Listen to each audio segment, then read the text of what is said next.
It's a great pleasure for me to be able to welcome a very distinguished visiting speaker tonight, Professor Mohammed Dajani. Professor Dajani is a Western Fellow at the Washington Institute. In fact, he was the inaugural Western Fellow at the Washington Institute and founder of the Wasatia Movement of moderate Islam.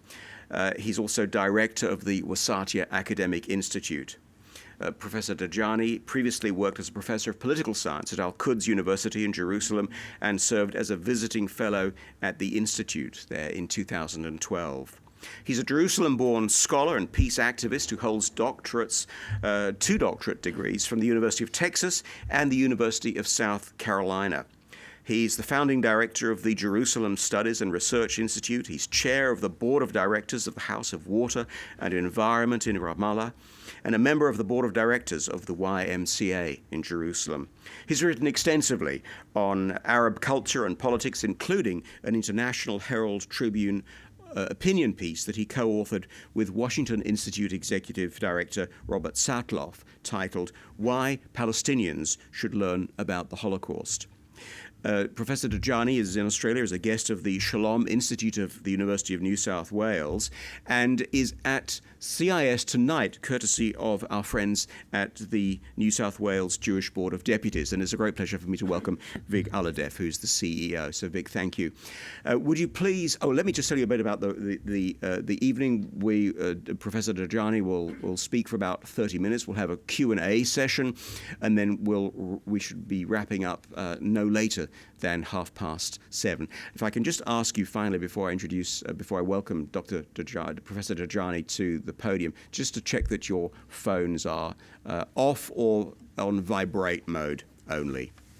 I think we'll be passing a microphone around for Q&A, is that right? So if you do not, and we're recording this, so if you don't want to appear on the video, which will be posted to our YouTube site, when the microphones come around, just don't say anything, and you will remain an anonymous presence. Would you please welcome Professor Dajani?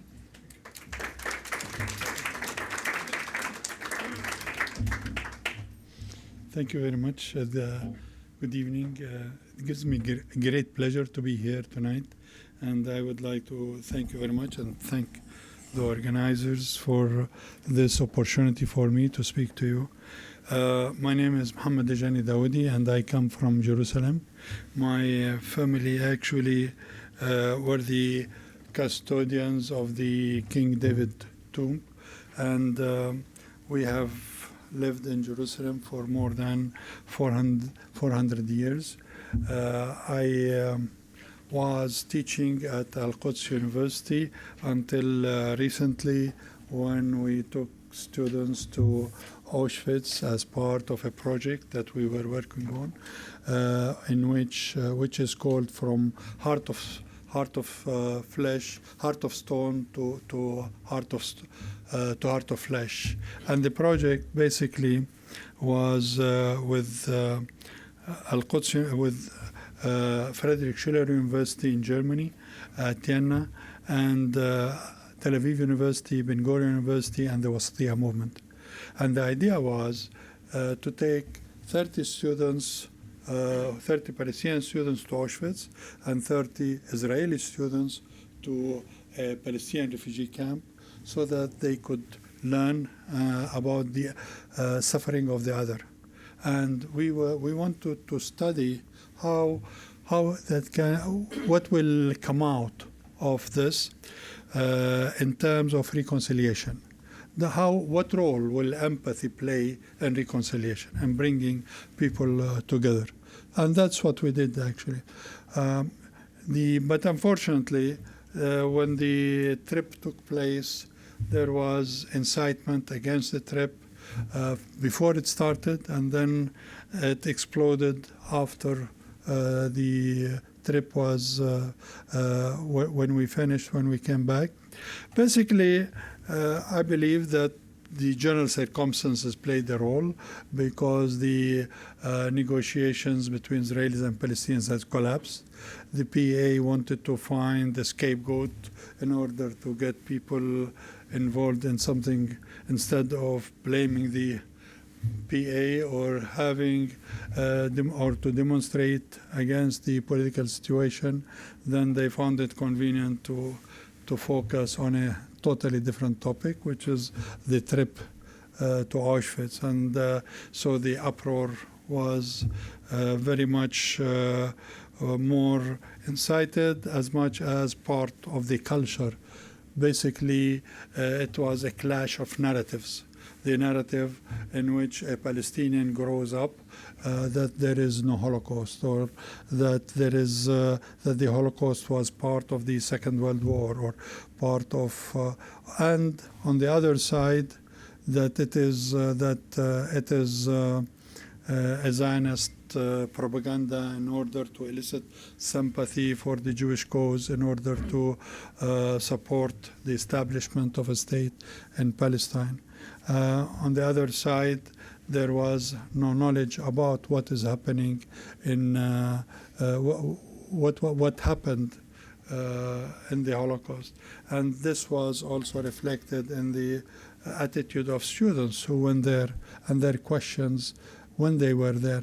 And for instance, when the students saw the sign, "Work will set you free," what does that mean? And work will set you free. Does it mean that if you work hard, you will be freed in the end? Also, going in and thinking that the Hitler has gathered the Jews in these concentration camps to send them to Palestine, and or that these concentration camps were for non-Jews. So basically, and these were the questions on their minds when they were there. And to them, the answer was very clear. By what they saw, it was a very traumatic experience for them, because they came to reality, to knowledge. And knowledge sometimes is heartbreaking, because you will tend to come with certain ideas and then they clash with new realities, and then you don't know which to take. And so the experience, many of them felt that the experience did not make them less nationalistic, but more humanistic, in the sense of feeling for the suffering of the other. And so many students would ask me, why should we go to Auschwitz and learn about what happened there when the Israelis do not teach about the Nakba and consider teaching about the Nakba as illegal? So my answer was that basically because you will be doing the right thing. And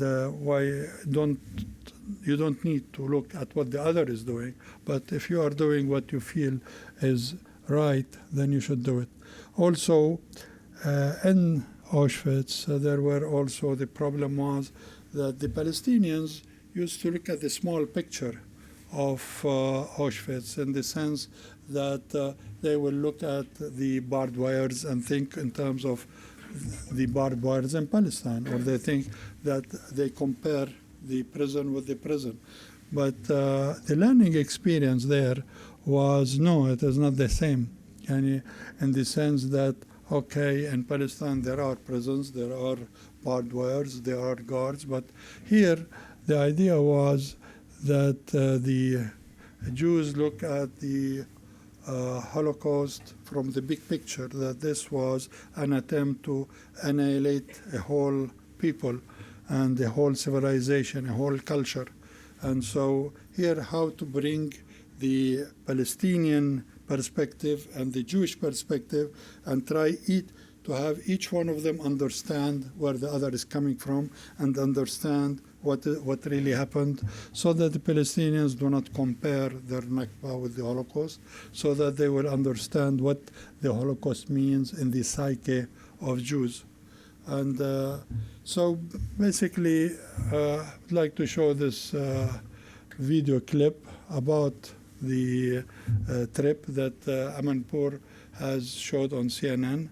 Maybe to give you some background about this, and then we can continue. The showdown between Russia and Ukraine demonstrates how hard it is to understand the story of the other.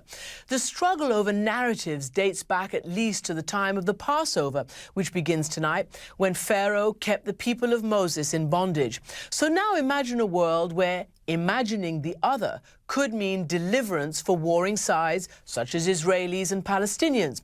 In what may be a first, Mohammed Dajani, a Palestinian professor at the Al-Quds University in East Jerusalem, recently took 27 of his students to Auschwitz, the notorious concentration camp in Poland. The idea was to promote greater understanding between peoples, and yet Professor Dajani was branded by many of his own people as a traitor. He proudly calls himself a Palestinian nationalist, but he's also a fan of the renowned Israeli author Amos Oz, who appeared on this program 4 years ago to talk precisely about understanding the other. He came with a Palestinian lawyer whose son had been killed and who had commissioned an Arabic translation of Oz's work. First of all, I think to know the other side is something important, whether we want to fight him or whether we want to make peace with him. And knowledge is a light for good and for bad. So if knowledge is the light, Oz himself also spoke of the importance of translating and understanding the other. I'm a great believer in literary translations between enemies as a healer, as a method of removing stereotypes and replacing the hatred by more complex, not necessarily by love, but it will improve the ability to imagine the other. And I believe imagining the other is a moral quality. Meantime, Professor Dajani has defied his critics, saying, quote, "I do not regret for 1 second what I did. As a matter of fact, I will do it again if given the opportunity. I will not hide, I will not deny, I will not be silent. I will not remain a bystander, even if the victims of suffering I show empathy for are my occupiers." The idea there is really to break this taboo about Palestinian learning about the Holocaust. And one of the ways to do it was through education. Basically, and this is the tomb of my great-grandfather, and you can in Jerusalem at Mamalla. I just want to go through quickly and he was appointed with his family to be the custodian of the King David tomb. And the Dajani family had a council that operated in the 20s, 30s. The first mayor of Jerusalem was a Dajani. It was the second municipality in the Ottoman Empire after Istanbul that was established in 1863. And so this is the Dajani family living there. And basically, this is the family in 1936, and this is in 46. And this is my father's wedding. And basically, I was the director of the founding director of the American Studies, and this was also the first taboo that we tried to break in order to build bridges between Palestinians and the United States, in order for Palestinians to understand the culture and the way of thinking of the United States, rather than keep thinking of the United States as an enemy. And here, the way they used to look, the way Palestinians would look at the United States was that Israel is the enemy, the United States is the friend of Israel, then the United States is the enemy. So basically we wanted to teach that this is a wrong way of learning, and this is our thinking. And this is also one of the things that the students learned about in their visit at Auschwitz, is that before they learned at school that the enemy of my enemy is my friend.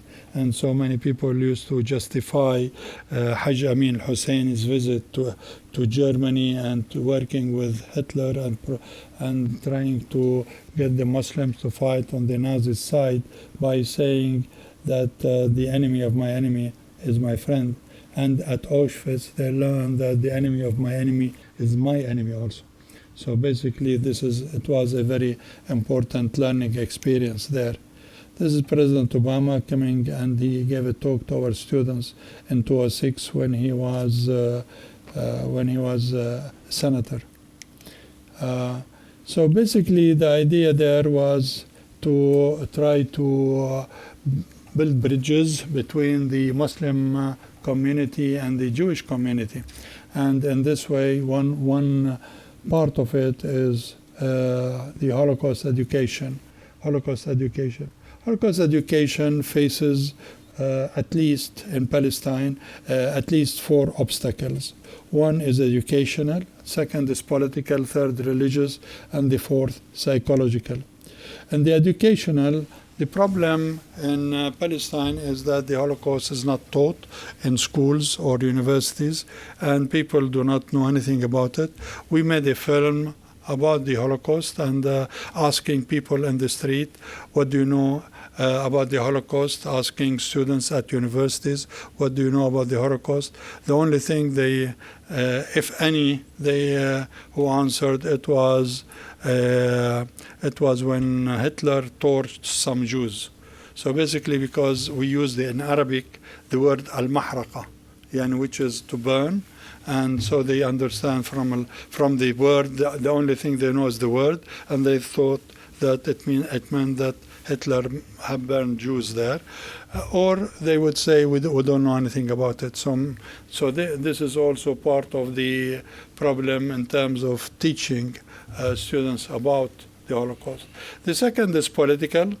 The problem is that the Palestinians perceive the Holocaust as the source of their 1948 Nakba, and as a result they link it together, and this is why they don't want to know anything about it, and they try to claim that this is a propaganda, Zionist propaganda, or many of the Palestinians who learned under the Soviet Union, because in the pre-1989, the Soviet Union used to give Palestinian scholarships, and in their academia there, they did not, the vision was that there was no Holocaust. And this is actually what prompted President Abbas when he wrote his thesis about the Holocaust. He said that the thesis was about how the Nazis collaborated with the Zionists in order to claim that there is a Holocaust. And so basically that's also part of the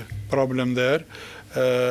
Also, in terms of politics, Palestinians are under Israeli occupation, and they feel, and so they actually vent their anger, their pain, their suffering, regarding on the idea that the Holocaust did not exist, in order to lash back at the Israelis, and so in this way, which is wrong.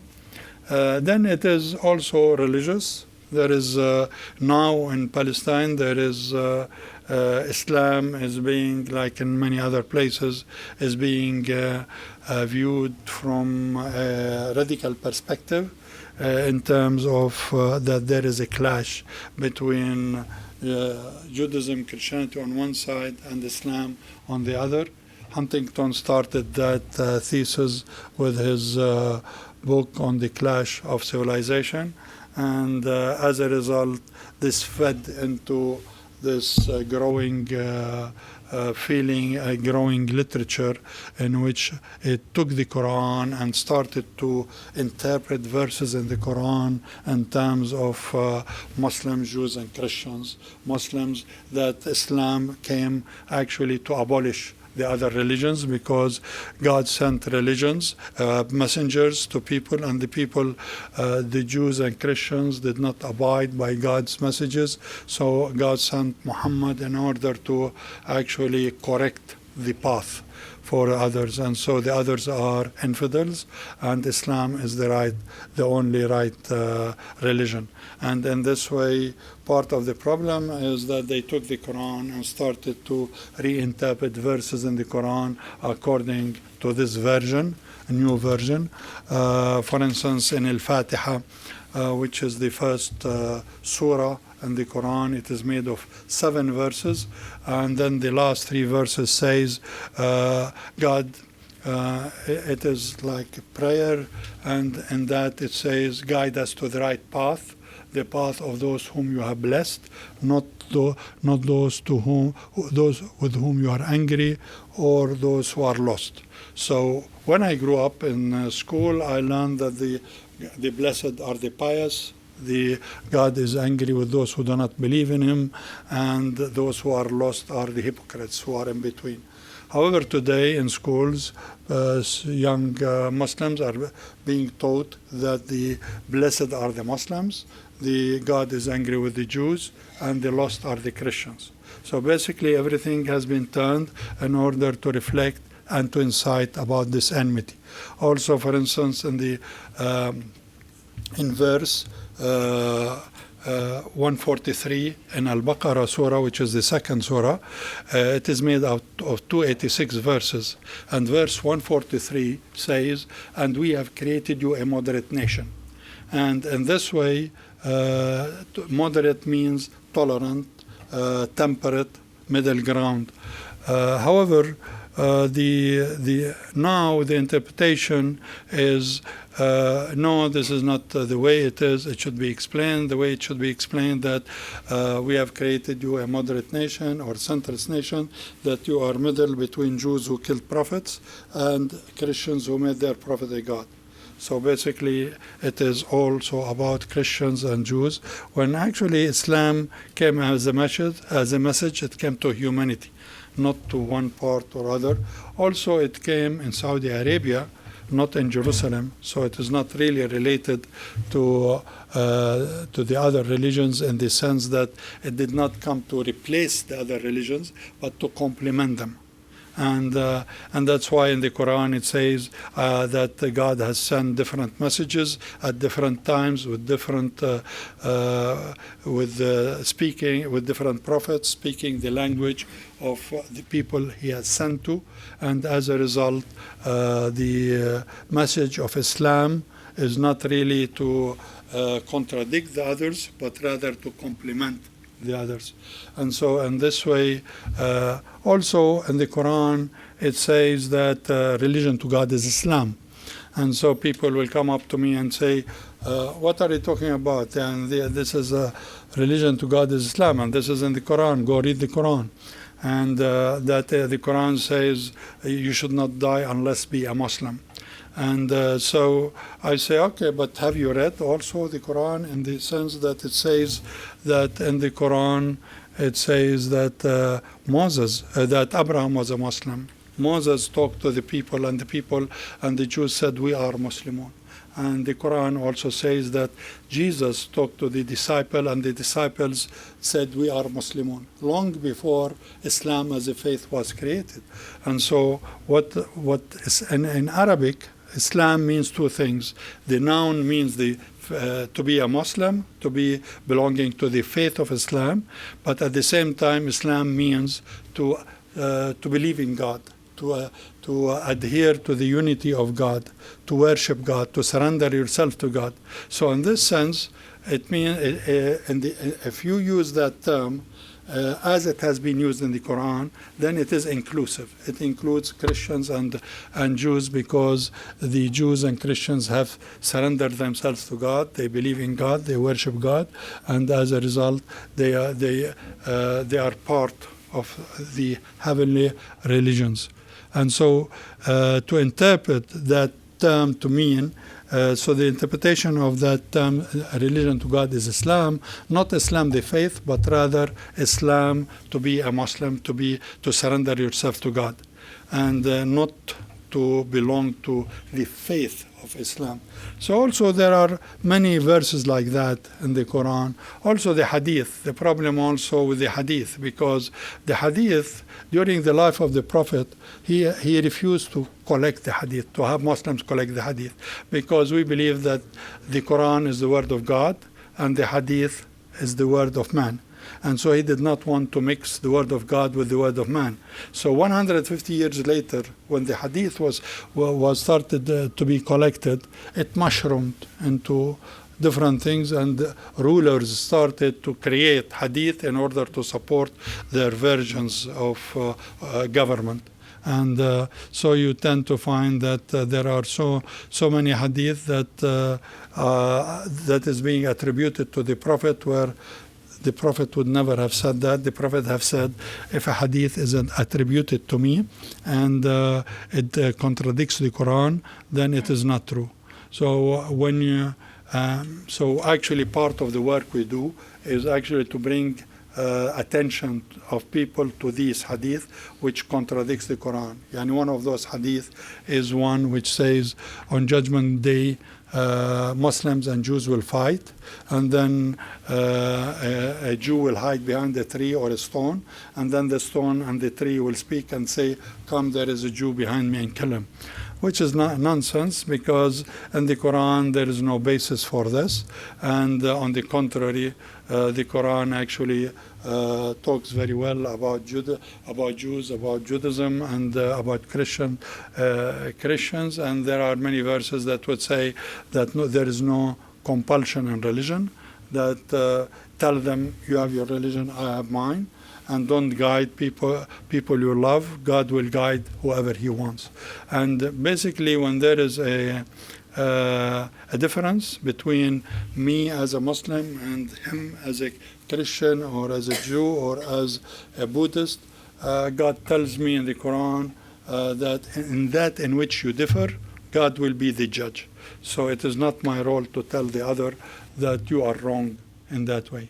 So basically, the way Islam is being taught today by radicals is to try to actually incite against the other, and that's part of the problem of teaching about the Holocaust, because it is viewed that this is a Jewish narrative and it's not an Islamic narrative, and in this way it should not be promoted. That's why in Iran, for instance, you will tend to find there was a denial of the Holocaust. Also psychological, because Palestinian society has been deeply wounded and the pain and suffering has not yet healed. We find today and every day there are practices within the Palestinian society where the occupation has its heavy tolls in terms of checkpoints, in terms of imprisonment of youth, in terms of settlement building, in terms of denial of Palestinian human rights. And as a result, we tend to find that people would backlash on things that they feel the other is very sensitive. And one of those is the Holocaust. And so that's also part. So the strategy, how to promote teaching the Holocaust outside of all this political environment, hostile political environment, is basically we need to tell the other, the Palestinians. That's what I'm doing basically in telling the Palestinians that when they ask me why should we learn about the Holocaust, is just tell them, in order you learn about the Holocaust in order to do the right thing. And in this way, why is learning about the Holocaust doing the right thing? Basically, because for at least for a number of reasons. First, it's a sign of respect for the truth. When truth is denied or ignored, it destroys those values one cherishes. Second, Holocaust denial and distortion is historically wrong and morally unacceptable. Third, the need to learn the tragic lessons of the past is necessary to avoid their recurrence in the future. Fourth, showing empathy and compassion for the suffering of others, even if no relations, friendship, or love bonds you with them, would make this world a better place to live in. This is a book that I have published about the Holocaust. Maybe it is the only book in Arabic that actually looks at the Holocaust from a historical perspective. It is very well documented with facts and with photos. I use a lot of photos basically because I think every photo tells 1,000 words, and there is no denial in photos where people may of denial in words. But we published 1,000 copies of that, and we distributed it in our workshops and to universities so that it will be put in libraries. The Quran also, as well as the Prophet, encouraged seeking knowledge and learning.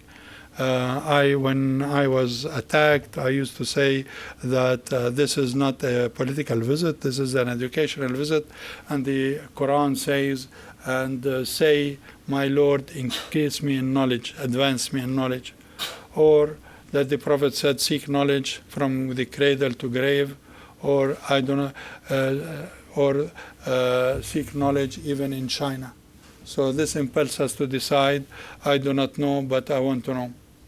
Also, the wise have argued, without knowing about evil, we cannot understand the meaning of good. Also, I leave it also up to them, to the students, to say, okay, what more can we say why we should learn about the Holocaust? One of the things that I, through my experience, have found that in order to teach about the Holocaust, it is very important to link the Holocaust with other genocides, in order that it will not be a Jewish concern, it's a human concern.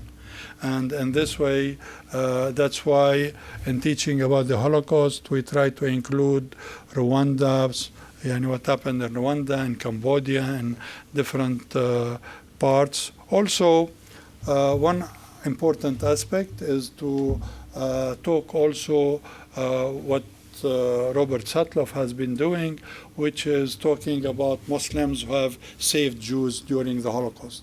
So in this way, this is a positive side, that in order to encourage Muslims to, because Muslims have been, Yad Vashem so far has refused to include, except recently I think, to include Muslims among the pious. And in this way, Muslims felt that they have been not part of the Holocaust, while actually they were. And there were many stories in which Muslims did play a role in trying to help and save Jews during that. And I think when you focus on stories like that, then it will make Muslims feel part of the narrative, not outside the narrative. And that's why it is important to do so. So taking the students to Auschwitz was part of this learning experience. Initially, we were supposed to take 30 students, and 2 young ladies at the last minute from Birzeit University refused to go because of pressure from the students there against them. Also, one of the students went up to the bridge, and the Israelis did forbid him to cross because he was Hamas. And actually, he was the leader of Hamas at the university, which is something I did not know. But he wanted to go. So, this is where, and these are here, this is the statement issued by the student bodies, which are around 2, 4, 5, 9 groups at the university, including Fatah, including Hamas, and others. And actually, it says, Bismillah ar-Rahman ar-Rahim, at-tatbi'a yusawi khiyana, that normalization is treason. And in it they say that Mohammed Dajani has committed treason, that he took students to the Mahraq al-Sahiyuniya, the Zionist Holocaust, and so that he is trying to promote Zionism, and he is trying to, so basically this is also part of the problem, is that when students said, when our students started to defend the position that we went there to learn, and this is a learning experience, and this is part of academic experience, academic freedom, then they will, the other side will say, oh, we are not against academic freedom, we are for academic freedom, but we are against normalization. And and that this is normalization. But unfortunately, they hardly know what is the meaning of normalization, because the question is, what is anti-normalization? Do you want to have if you want to have peace with the other, then you have to have dialogue with the other. And you cannot have peace with the other without dialogue. Now, you cannot think in terms of, in this conflict in particular, what we need is not boycotts, what we need is more dialogue. Because basically, I believe that what we need to do is that for one community to look at the other community and find a positive signs within that community. I, as a Palestinian, would like to look at the Israeli community and find that there is an empowerment for the peace camp. At the same, or that there are people who are calling for end of occupation.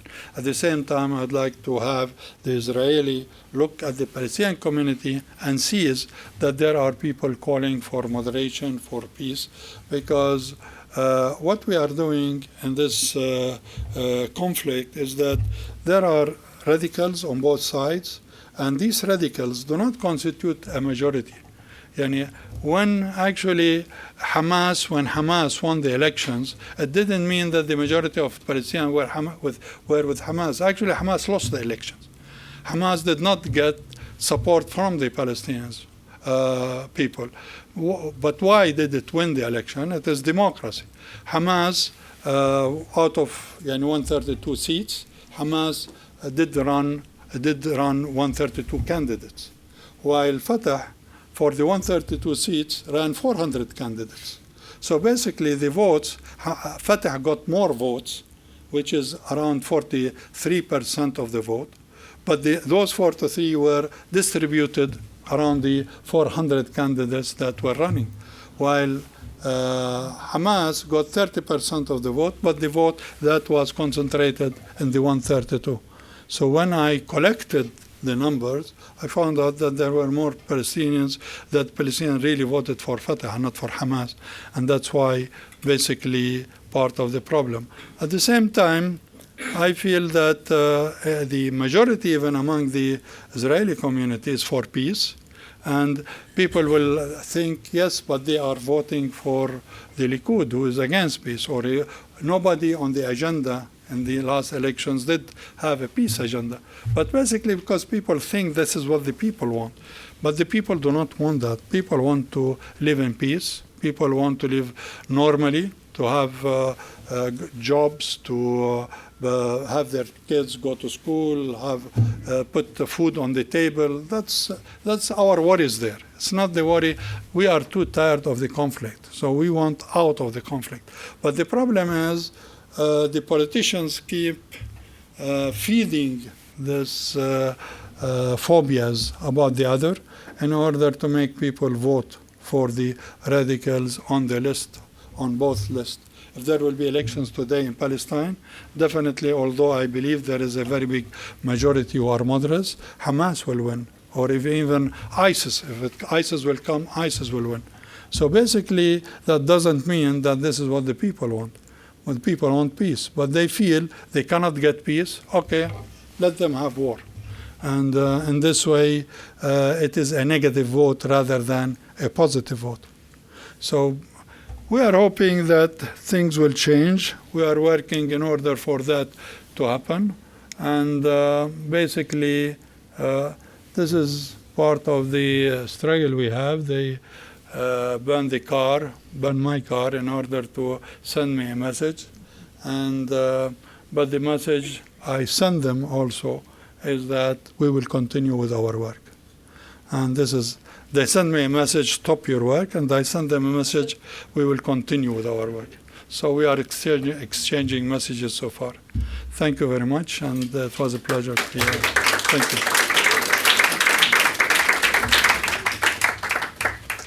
Thank you, Professor Dajani. Would it be impertinent for me to ask what your message looked like? Well, I think that it is the future. Good. And this is, I learned in my first grade that the story, actually everybody says that this is not, but the story, it was in my first grade, I learned the story of this king who was walking in the fields, and he saw this old man, and the old man was planting an olive tree. And the king told him, old man, will you will you eat from the fruits of this tree, because it takes so long for olive tree to give fruits? And the old man responded, our grandparents planted, we ate. We plant so that our grandchildren will eat. So the king liked that, and he gave him money. And the old man said, can you see it already gave fruits? So the king decided to go away before this guy takes over the kingdom.